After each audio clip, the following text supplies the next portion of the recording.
જય સ્વામિનારાયણ. તારીખ 28/10/2025 કારતક સુદ સાતમ મંગળવાર. માંગરોળમાં કમળસિંહભાઈ વાંજા બહુ જ સારા સત્સંગી રહેતા હતા, પરંતુ કુટુંબમાં સત્સંગ નહીં હોવાથી સગા સંબંધીઓને કમળસિંહભાઈનું સદાચારી ને ધર્મમય જીવન ગમતું નહીં. કોઈ પણ પ્રકારે સત્સંગ છોડી દે તો ઠીક, એ હેતુથી તેઓ વારંવાર મુશ્કેલીઓ ઊભી કરી ખૂબ દુઃખ દેતા રહેતા. છતાં અત્યંત નિર્માનીપણે અકળાયા સિવાય કમળસિંહભાઈ ભજન સ્મરણ કરતા રહેતા, જેથી મહારાજ અને સૌ સંતો ભક્તો એમના ઉપર ખૂબ રાજી હતા. વૃદ્ધ અવસ્થામાં કમળસિંહભાઈ બીમાર થયા. બીમારી 2-3 મહિના સુધી ચાલી. શરીર બહુ અશક્ત થઈ ગયું. ખાટલામાંથી બેઠા પણ થઈ શકે નહીં એવી સ્થિતિ ઊભી થઈ.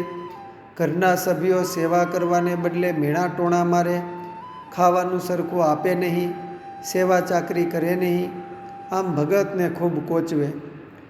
એવામાં કોઈ કામ પ્રસંગે ઝીણાભાઈને માંગરોળ જવાનું થયું. ત્યાં કોઈએ કહ્યું કે દરબાર, તમારો સત્સંગી કમળસિંહ વાંજા બીમાર છે અને ભારે દુઃખ વેઠે છે. ભગવાનના ભક્તની બીમારીના સમાચાર સાંભળી ઝીણાભાઈ બધું વ્યાવહારિક કામ છોડી તત્કાળ તેમને ઘેર ગયા. કમળસિંહભાઈ પાસે બેસી સમાચાર પૂછ્યા. તેમની ગંભીર માંદગી જોઈ તથા કોઈ પરિવારના સભ્યો ધ્યાન દઈ સેવા કરતા નથી એ જાણીને ઝીણાભાઈનું હૃદય ખૂબ જ દુખાયું. કમળસિંહભાઈના માથા ઉપર હાથ ફેરવી ઝીણાભાઈ બોલ્યા કે ભગત, માફ કરજો.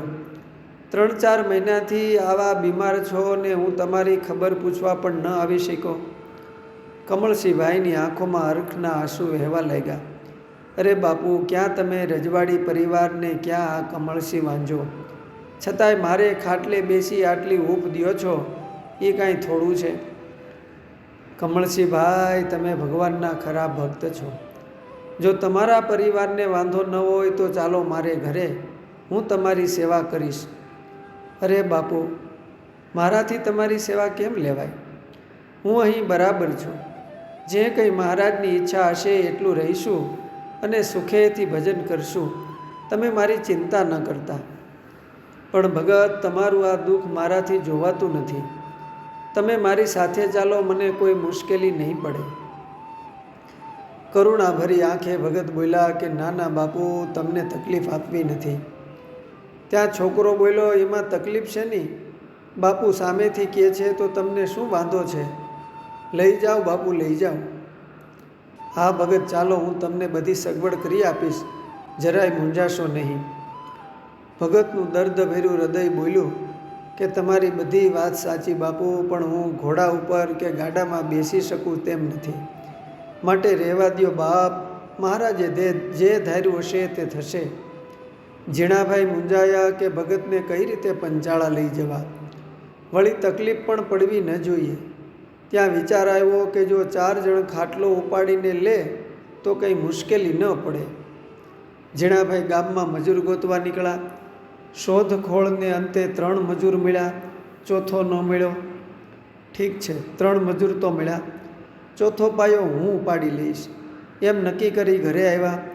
3 મજૂર અને ચોથા ઝીણાભાઈ પોતે માંદાનો ખાટલો ખંભે લઈને ચાલતા થયા. એક હાથમાં ઘોડીની લગામ અને બીજા હાથના ખંભે ભગતનો ખાટલો. ત્યાં કોઈ જાણીતા મળ્યા. તે ઝીણાભાઈને આ રીતે જતા જોઈને કરે, અરે ઠાકોર સાહેબ, આ શું કહેવાય?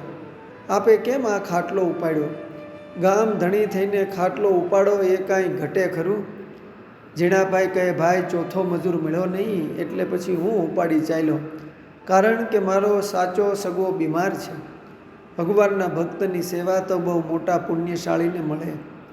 મારા ધન્ય ભાગ્ય કે આ સેવા મારા ભાગમાં આવી. ઠાકોર સાહેબ, આપ થોડી વાર અહીં બેસો, હું હમણાં જ મજૂર ખોળીને આવું છું. પટેલ તરત જ ગામમાં ગયા, પરંતુ ઝીણાભાઈ તો આગળ ચાલતા થયા. પાછળથી પટેલે મોકલેલ મજૂર આવ્યો. ઝીણાભાઈ ખાટલો મજૂરને સોંપી ઘોડી ઉપર સવાર થયા. આ રીતે માંદાનો ખાટલો ખૂબ સંભાળપૂર્વક પંચાળા લેવા.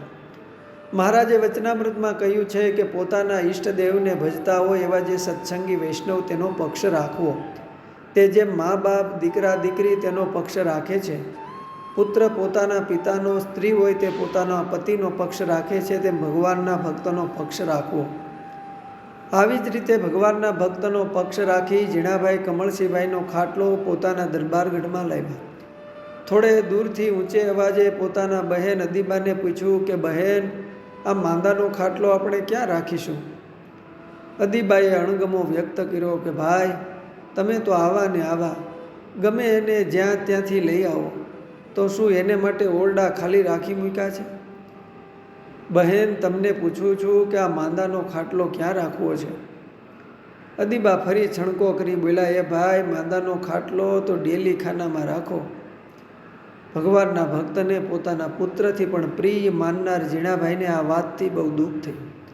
તેઓ બોલ્યા કે ના બહેન, માંદાનો ખાટલો ડેલીમાં નહીં, મારા ઓરડામાં રહેશે. અને પોતે પોતાના સુવાના ઓરડામાં કમળસિંહભાઈનો ખાટલો રાખ્યો. ઝીણાભાઈ પોતે ભગવાનના ભક્તની સેવા કરવા લાગ્યા. 3-4 મહિના સુધી ઝીણાભાઈ જાતે સેવા કરીને કમળસિંહભાઈને સાજા કર્યા. અસ્તુ. જય સ્વામિનારાયણ. સત્સંગ સાગરના મોતીમાંથી